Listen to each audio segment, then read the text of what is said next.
Right, let's talk about fighter jets. We all know the script, don't we? Bigger is better, more expensive is more powerful. Stealth is everything.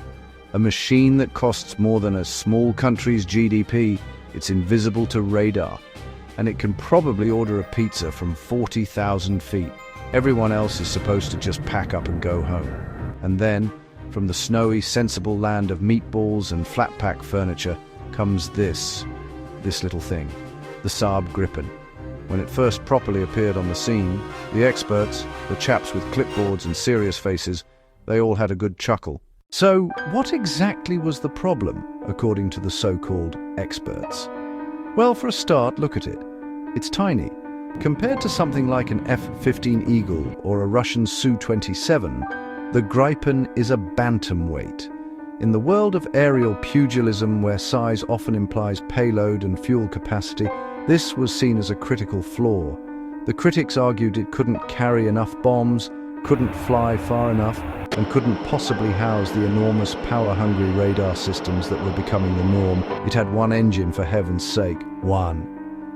Most serious fighters had two, because redundancy is good and more power is, well, it's more power. The world was gaga for stealth. The F-35 was being sold on the promise of being a ghost, a phantom that could slip through enemy defenses completely unseen. The Gripen, on the other hand, was not a stealth fighter. Not really. It had a low radar cross-section, sure, but it was designed to be sneaky, not invisible. Here's the thing, though. The Swedes weren't trying to build a jet for an air show. They were building a jet to fight a war, a very specific kind of war, and in that war the enemy would be a colossal superpower, probably the Soviet Union, pouring across the border. The first thing that enemy would do is bomb all the lovely, smooth, pristine air bases into rubble. All those high-tech jets sitting in their climate-controlled hangars would become the world's most expensive static displays. Sweden knew this, so they designed the Gripen not for the ballroom of a perfect airbase, but for the brutal reality of a blizzard, a forest clearing, a simple stretch of country road. It was built around a concept called BAS-90, a wartime dispersal strategy. The idea was to scatter across reinforced sections of public highways. The Gripen was engineered to live there. It has a short, beefy undercarriage and can take off and land in less than 800 meters. This isn't a party trick, it's survival. While others are grounded, a squadron of Gripens can land on a road, refuel, rearm, and be back in the air in minutes. And I mean minutes. Turn around under 10 minutes by just 6 people, often conscripts, with tools that fit in the back of a truck.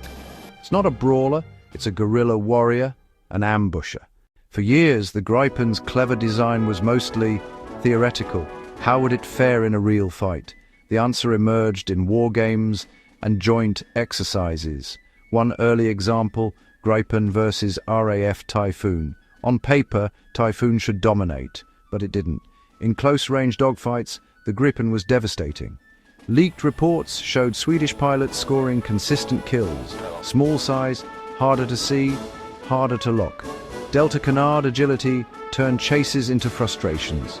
The secret, electronic warfare, sensor fusion and a superb data link. Gripen packs see everything, share instantly, jam sensors, then strike. One scouts, shooters pop up, fire, vanish back into electronic noise. A missile warning from nowhere. Situational awareness, advanced weapons, guerrilla tactics, a lethal combination. The outdated jet started to look like the future of smart warfare. The little Swedish Underdog was about to have its day. If there was one event that cemented the Gripen's giant killer reputation, it was Red Flag Alaska, the Super Bowl of air combat training hosted by the USAF. In 2008, Sweden sent older Gripen C and D models against F-16s, F-15s, and the F-22 Raptor. The results sent shockwaves. As aggressors, Gripens ambushed larger formations, kill after kill, using data link and EW to devastating effect. Against stealth, the Swedes used IRST, finding heat, not reflections. Once in the visual arena, the tables turned. A now famous HMD shot showed an F-22 squarely in the gun sight. The invincible fighter was shot down. In an exercise, yes, but the point was made. A jet costing a fraction of a Raptor could hold its own, and with skill and tactics, win. Pilots praised incredible situational awareness, clean cockpit design, agility, energy. The humiliation wasn't about one jet. It's about a smarter philosophy beating brute force. A nightmare to fight, and a wake-up call to everyone watching. You can talk specs all day, talk to the pilots, and you understand the Gripen. They speak of it like a surgeon's scalpel, perfectly balanced. The human-machine interface is minimalist calm. Only what you need, when you need it. Radar, IRST, data link, EW, fused into a coherent battlespace view. You're not just flying, you're managing a tactical situation with clarity. The flight control system is carefree. Pull the stick, the jet protects you from stalls and departures. Incredible turn rate and energy. Get to a firing position and stay there. It's not just Sweden, Czech Republic, Hungary, South Africa, Brazil chose it for capability and how it empowers pilots. One Brazilian pilot described jumping 20 years into the future. Overwhelming awareness. The jet felt like an extension of his mind. The Gripen isn't just a machine you operate, it's a partner you fight with. The great debate, Saab Gripen versus Lockheed Martin F-35. The F-35, most expensive, most complex, a flying supercomputer, a stealthy network node, the battlefield quarterback. The Gripen, pragmatic, affordable, a road-basing guerrilla. The F-35 kills from 100 miles without being seen. The Gripen survives, adapts, and kills you when you least expect it. Magnificent engineering, with costs and logistics to match. In a future of networked low-frequency radars and advanced IR, nothing is truly invisible. So the Gripen E invests in world-class electronic warfare, creating pockets of electronic stealth through chaos. Do you bet on first look, first shot, first kill dominance with crippling costs, or adaptability, affordability, electronic resilience, one exquisite Fabergé egg, or 100 very hard rocks? The Gripen can't do everything the F-35 can, but you can buy more, fly more, hide better, and keep fighting when the perfect plan breaks. In military shopping, it's unfashionable to talk money. As if budgets are infinite, they aren't. For the price of a single F-35, you might buy 2 or 3 Gripen E fighters. The killer is operational cost, fuel, spares, maintenance, training.